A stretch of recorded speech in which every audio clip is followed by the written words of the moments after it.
Hello everyone, welcome back to the channel.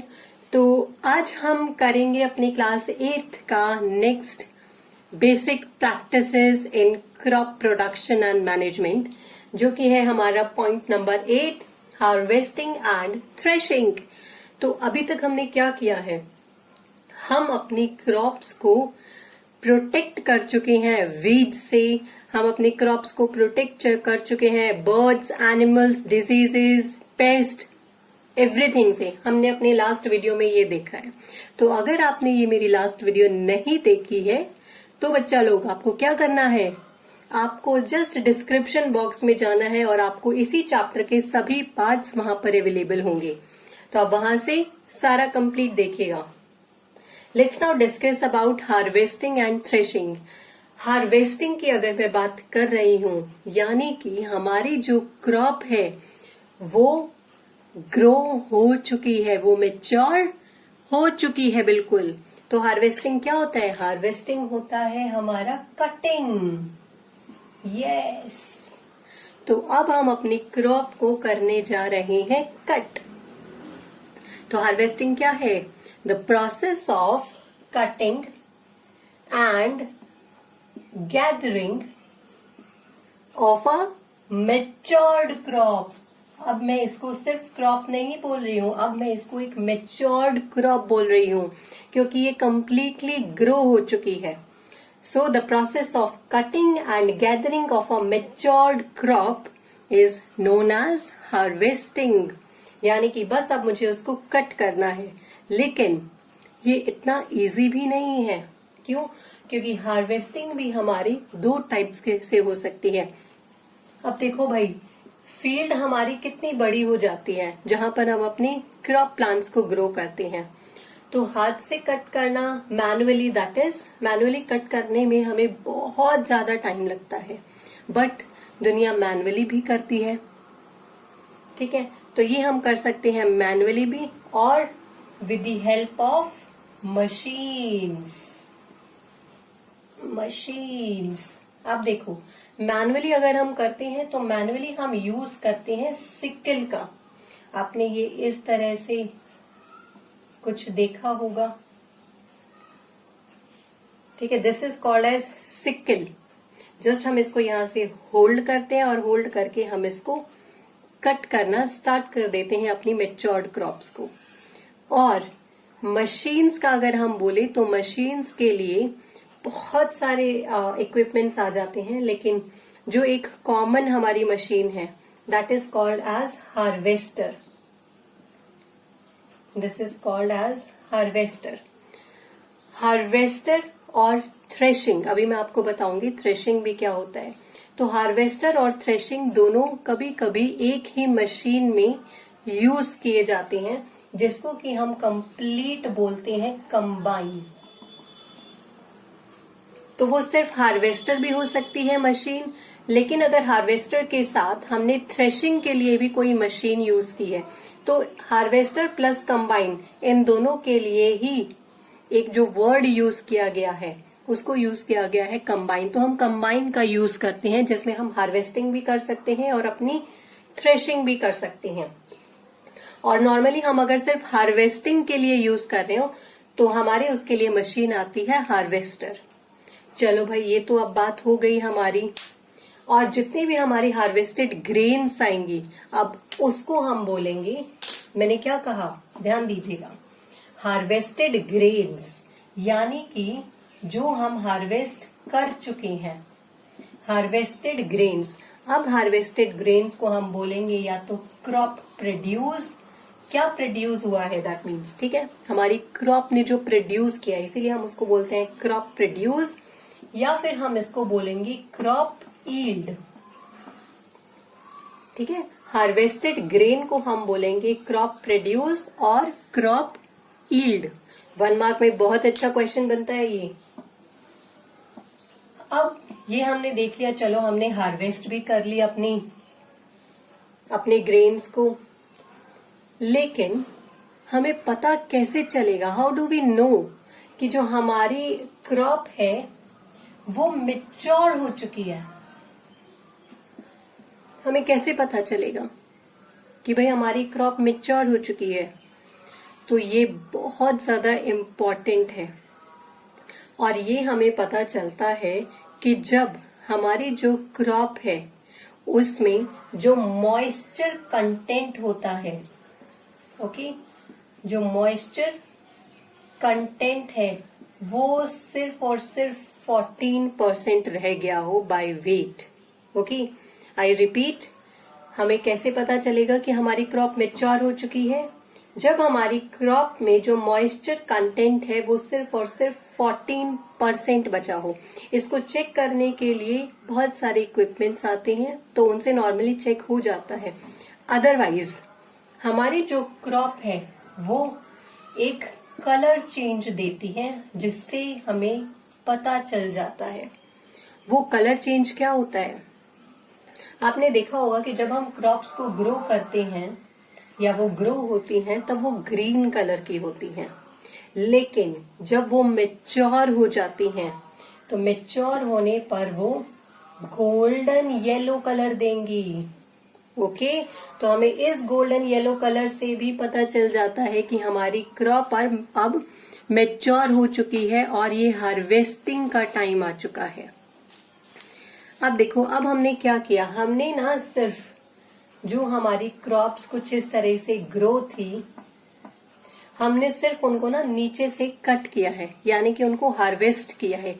हमारे पास ये वाला हमारा पूरा पोर्शन अभी है, ठीक है। This is called as stalk, यानी कि जो उसकी स्टेम होती है हमारे क्रॉप की, एंड यहां पर हमारे ग्रेन्स अटैच होते हैं। अब देखो, स्टॉक से ग्रेन्स को सेपरेट करना, ओके, इस स्टॉक से जो यहां पर ग्रेन्स लगे हुए हैं इनको सेपरेट करना इज कॉल्ड एज थ्रेशिंग। है ना, बहुत easy. Yes, separation of grains from the harvested crop, or you can say from the stalk of the harvested crop is called as threshing. अब हमने सिर्फ हमारे पास थ्रेशिंग के बाद क्या आया है, हमारे पास अगर हमने वीट को हार्वेस्ट किया तो वीट का दाना जो ग्रेन होता है वो कुछ इस तरीके सा होता है, लेकिन इसी के ऊपर एक और कवरिंग होती है ब्राउन कलर की, ठीक है।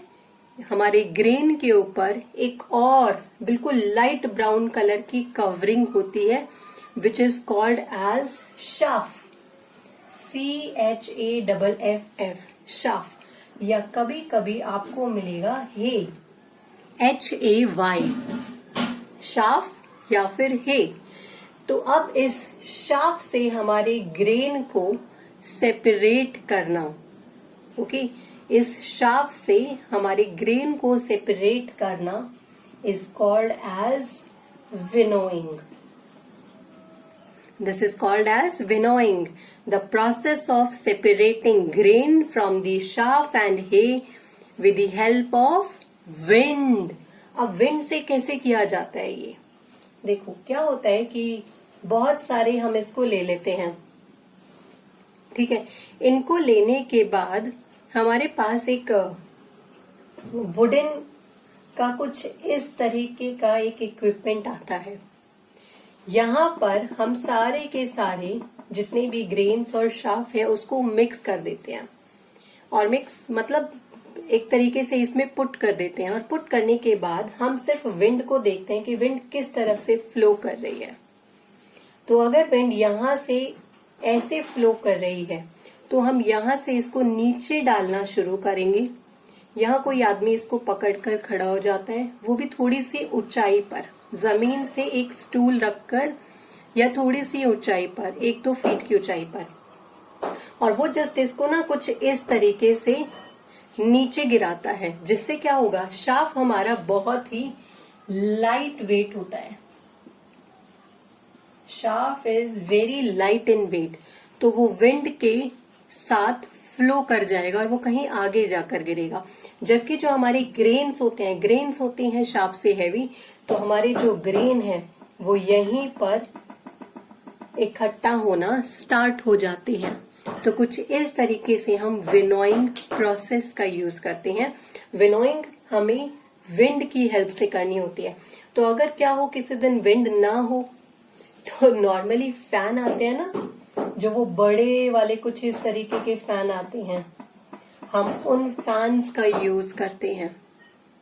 आजकल तो लोग कूलर्स का भी यूज करने लग गए हैं, क्योंकि हमें सिर्फ विंड चाहिए होती है।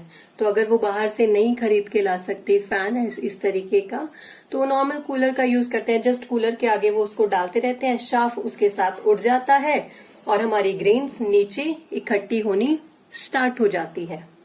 So this is harvesting, threshing and winnowing. अब एक चीज और है कि जो थ्रेशिंग प्रोसेस था, वो थ्रेशिंग प्रोसेस यानी कि हम जो ग्रेन्स को उसके स्टॉक से अलग कर रहे हैं, तो यहां पर मैंने आपको बताया था कि हम लोग एक मशीन का यूज करते हैं which is called as combine. But क्या हो किसी ने भाई कंबाइन नहीं खरीदा हो, या जो सिर्फ उसके पास हार्वेस्टर हो, और हार्वेस्टर भी ना होकर वो हार्वेस्टिंग भी मैनुअली कर रहा है और थ्रेशिंग भी मैनुअली कर रहा है। तो थ्रेशिंग मैनुअली कैसे होगी? हमारे पास ये लंबी लंबी स्टॉक्स आ जाती हैं अपनी हार्वेस्टेड क्रॉप्स की। यहाँ पर हम रख देते हैं एक लॉग ऑफ वुड, एक लकड़ी का बड़ा सा टुकड़ा, या कुछ भी वुडन बॉक्स बट जो हेवी हो, और जस्ट इसको यहाँ से उठाते हैं और उठाकर इसके ऊपर इस तरीके से हम मारते हैं। तो यहाँ से उठा के जब हम इस पे मारेंगे तो जितने भी हमारी ग्रेन्स होंगी वो सब स्टॉक से अलग हो जाती हैं। बहुत बुरी तरीके से नहीं मारना है, बहुत टाइम लगता है हमारी क्रॉप्स को ग्रो करने में। तो हम इनको जब हल्के हाथ से भी मारते हैं ना, ये तब भी यहाँ पर हमारा जो ग्रेन्स है वो सबके सब अलग हो जाती हैं। तो हार्वेस्ट थ्रेशिंग हमारी मैनुअली भी होती है। So this is all about harvesting, threshing and winnowing. Let's see the next basic practice. The next basic practice is number 9, which is storage of food grain. Storage of food grains. अब हमारे पास क्या है? हमारे पास अब हमारी grains आ गई हैं. Okay, this is wheat and this is rice. Wow, nice drawing ना? तो ये हमारे wheat का ग्रेन है और ये हमारी राइस का ग्रेन है. अब हम इसको स्टोर कैसे करें? स्टोर ऐसा नहीं है कि हमने जस्ट पॉलिथिन्स में डाल के रख दिया और वो सही रहेंगी. देखो, हमने देखा था कि जो हमारी क्रॉप्स होती हैं वो होती हैं सीजनल, ठीक है, जो रबी एंड खरीफ सीजन आता है. लेकिन क्या हमें क्रॉप्स हमेशा सिर्फ और सिर्फ सीजन में ही अवेलेबल होती है? नहीं ना, हमें तो क्रॉप पूरा सीजन पूरा ईयर अवेलेबल होती है. ऑल ओवर द ईयर हमें जो क्रॉप्स हैं हमारी वो अवेलेबल होती हैं. जब भी हमने मन चाहा हम गए शॉप पर और वहां से गेहूं लेकर आ गए, हम राइस लेकर आ गए. ऐसा तो नहीं है ना कि राइस हमें सिर्फ और सिर्फ सीजनल टाइम पर ही अवेलेबल होती है जब वो हार्वेस्ट होती है. तो इसीलिए हम क्या करते हैं, हम अपनी जो ग्रेन्स हैं उनको स्टोर करते हैं. लेकिन इनको स्टोर करना भी इतना इजी नहीं है. हमें सबसे पहले अपनी इन ग्रेन्स में जितना भी अगर थोड़ा बहुत मॉइस्चर बचा हुआ है तो हम उस मॉइस्चर को कम करते हैं. ओके, हम उस मॉइस्चर को कम करते हैं. अब ये मॉइस्चर कम कैसे होगा? ये मॉइस्चर कम होगा जब हम इसको सन ड्राई करेंगे. यानी कि हम एक बड़ा सा वही जमीन पर कुछ बिछाकर और उसके ऊपर अपनी सारी ग्रेन्स डाल देंगे और इसका सारा का सारा जो मॉइस्चर है वो सब इवेपोरेट हो जाएगा. हम ऐसा क्यों करते हैं? क्योंकि अगर हम मॉइस्चर्ड क्रॉप्स को, जो मॉइस्चर्ड ग्रेन्स हैं, इनको अगर हम स्टोर करेंगे तो ये बेनिफिट हो जाएगा फंजाई के लिए. मॉइस्चर में हमेशा फंगस ग्रो करती है, तो हमें फंगस की ग्रोथ अपने ग्रेन्स पर नहीं चाहिए। Moisture promotes the growth of fungi और अदर माइक्रो ऑर्गेनिज्म, जिसकी वजह से जो हमारी ग्रेन्स हैं वो स्पॉइल हो जाती है, खराब हो जाती है। इसीलिए हम उसको अच्छे से ड्राई कर कर ही स्टोर करते हैं। अब देखो स्टोरिंग कैसे होती है, हम इनको किस तरह से स्टोर कर सकते हैं।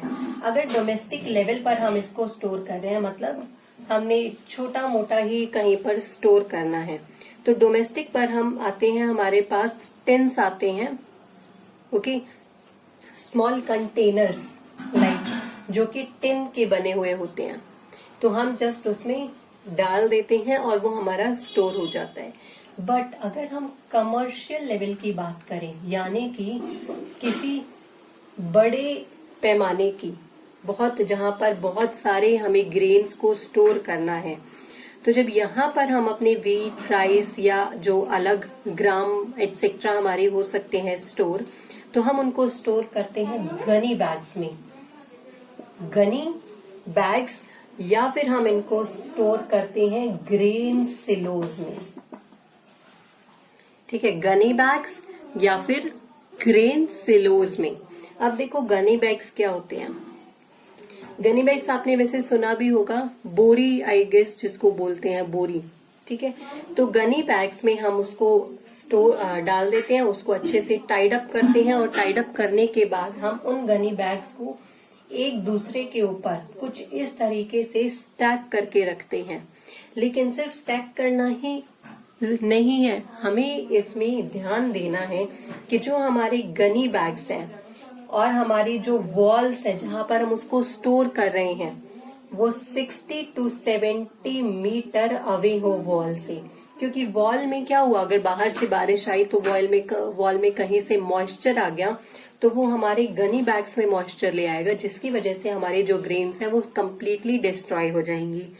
और ग्राउंड का क्या करें, तो ग्राउंड पर भी हमें 10 to 15 सेंटीमीटर अबव हमें इनको रखना है। ठीक है, दीवार से भी दूर और नीचे जमीन से भी ऊपर इनको एक दूसरे के ऊपर स्टैक करके रखना है। प्लस में हमें हर थोड़े थोड़े टाइम बाद इनको आकर चेक करना है कि भाई कोई गनी बैग हमारा फट तो नहीं गया है, या मॉइस्चर तो नहीं पकड़ लिया है, खराब तो नहीं हो गया है। तो इस तरह के इंस्पेक्शन हम लोग रेगुलर करते हैं। Let's now talk about grain silos. Grain silos क्या होते हैं? तो ग्रेन सिलोज ये स्पेशली डिजाइन किए जाते हैं ग्रेन्स को स्टोर करने के लिए। बहुत लंबे लंबे टॉल सिलेंड्रिकल शेप्ड स्ट्रक्चर होता है इनका स्टोरिंग के लिए, बहुत बड़े बड़े होते हैं। And these silos can store different stocks of food grain. अलग अलग स्टॉक ये बने हुए होते हैं हर एक ग्रेन के लिए, जहां पर हम अपने इनको ग्रेन्स को स्टोर करते हैं। इनके पास सिर्फ एक ओपनिंग होती है जहां से ये इनको निकाल कर बाहर भेज देते हैं जिसको भी जरूरत होती है। ग्रेन सिलोज में क्या होता है, एक्चुअली ये गवर्नमेंट के पास होते हैं। तो गवर्नमेंट क्या करती है कि फार्मर से परचेज करके इन ग्रेन सिलोज में स्टोर कर देती है, और जब भी किसी को चाहिए होता है तो यहां से वो बाहर भेज देती है निकाल कर। तो ये तो हुआ हमारा नॉर्मल स्टोरेज। ठीक है, कि हम नॉर्मल स्टोर कैसे करते हैं। लेकिन सिर्फ और सिर्फ ग्रेन्स को तो स्टोर नहीं करते ना हम लोग, बहुत सारी चीजें हैं, लाइक वेजिटेबल्स आ गए, फ्रूट्स आ गए, या और कोई ऐसा आइटम फूड मटेरियल हमारा आ गया जो जल्दी खराब हो जाता है। तो उन सब के लिए हम यूज करते हैं कोल्ड स्टोरेज को। उन सब के लिए हम यूज करते हैं कोल्ड स्टोरेज। जिस भी हमारे फूड मटेरियल की जो शेल्फ लाइफ होती है, शेल्फ लाइफ होता है मतलब कि वो कितने टाइम तक अच्छा रहे, तो उस शेल्फ लाइफ के ऊपर डिपेंड करता है या फिर हम यूं कहें कि जिस भी फूड मटेरियल की शॉर्ट शेल्फ लाइफ होती है हम उनको कोल्ड स्टोरेज में डाल देते हैं। लाइक फॉर एग्जांपल मैं बात करूं कि आपके घर में आज कोई सब्जी बनी है, ठीक है, मॉर्निंग के टाइम पर, बट वो सब्जी बच गई है, तो ऐसा तो नहीं है ना आपकी मम्मा उस सब्जी को फेंक देती है। वो क्या करती है, वो उसको रेफ्रिजरेटर के अंदर रख देती है, और अगर दोपहर में शाम को किसी को फिर से खाना खाना है तो वो सब्जी दे देती है, क्योंकि बाहर गर्मी है, बाहर तो वो खराब होगी ही होगी, बहुत ज्यादा खराब हो जाती है। लेकिन जब हम उसको कोल्ड स्टोरेज प्रोवाइड करते हैं तो वो खराब नहीं होती है। तो हमने क्या किया, हमने इस वेजिटेबल की एक तरीके से जो शेल्फ लाइफ थी उसको इंक्रीज कर दिया। तो इसी तरह से हम अपने फूड मटेरियल्स को कोल्ड स्टोरेज प्रोवाइड करते हैं, यानी कि लो टेम्परेचर प्रोवाइड करते हैं। और लो टेम्परेचर क्यों प्रोवाइड करते हैं, क्योंकि लो टेम्परेचर हमारे bacterias, yeast, that means fungi, moulds, इन सब की ग्रोथ को नहीं होने देता है। प्लस में जितना भी हमारे फूड में जो न्यूट्रिशन होता है वो न्यूट्रिशन भी हमारा लो टेम्परेचर पर एज इट इज मेंटेन रहता है। हमारे न्यूट्रिशनल वैल्यू में कोई भी कमी नहीं आती है। तो अगर मैं घर में बात करूं तो हम घर में रेफ्रिजरेटर्स यूज करते हैं, रेफ्रिजरेटर्स अपने होम्स में यूज करते हैं। और अगर कमर्शियल स्केल की बात करूं, यानी कि बहुत बड़े स्केल की, तो वहां पर क्या होते हैं, वहां पर डीप फ्रीजर्स होते हैं, डीप फ्रीजर्स, या फिर वहां पर कंप्लीटली एक गोडाउन बना होता है कोल्ड स्टोरेज का। कंप्लीटली एक गोडाउन आपको पता है कि बहुत बड़ा होता है, तो कंप्लीटली एक गोडाउन बना होता है कोल्ड स्टोरेज के लिए, जहां पर वो अपने पेरिशेबल फूड मटेरियल्स को स्टोर करते हैं। So this is all about storage of food grains, कि हम किस तरह से इसको स्टोर करते हैं। इसी चैप्टर में हमारा लास्ट टॉपिक बचता है, which is food from animal sources, जो कि मैं आपको नेक्स्ट वीडियो में अच्छे से क्लियर करूंगी। स्टोरेज ऑफ फूड ग्रेन्स में एक और टर्म आती है, वैसे तो ये यहाँ पर एंड हो चुका है, but that term is also important, कभी कभी पूछ लिया जाता है 1 मार्क में या फिर 2 मार्क्स में भी आ जाता है, which is called as buffer stock. Buffer stock, अब देखो बफर स्टॉक क्या होता है, हमने क्या किया, हमने अभी अपनी ग्रेन्स को स्टोर किया है। सो बफर स्टॉक में क्या होता है, जो ह्यूज रिजर्व स्टॉक है हमारी फूड ग्रेन्स का, ठीक है, ये गवर्नमेंट के थ्रू बिल्ड किया जाता है, ठीक है, गवर्नमेंट बिल्ड होता है, ये सरकार इसको बिल्ड करती है। गवर्नमेंट क्या करती है, उसको हमारे फार्मर्स ने जो ग्रेन्स उगाई हैं, हमारे फार्मर्स से परचेज करती है, ठीक है, हमारे फार्मर से परचेज करती है। So it is the huge reserve stock of food grain which is built by government by purchasing food grains from the farmer. This is called as buffer stock. This is very very important. So that's it for this video. I hope you will like it, और like comment करना ना भूलिएगा। कहीं भी कोई परेशानी हो, कोई क्वेश्चन हो, तो आप मुझे कमेंट करके पूछ सकते हैं। अगर चैनल को अब तक सब्सक्राइब नहीं किया है तो वो भी जरूर करिएगा। Thank you so much all of you. Have a good day. Bye bye.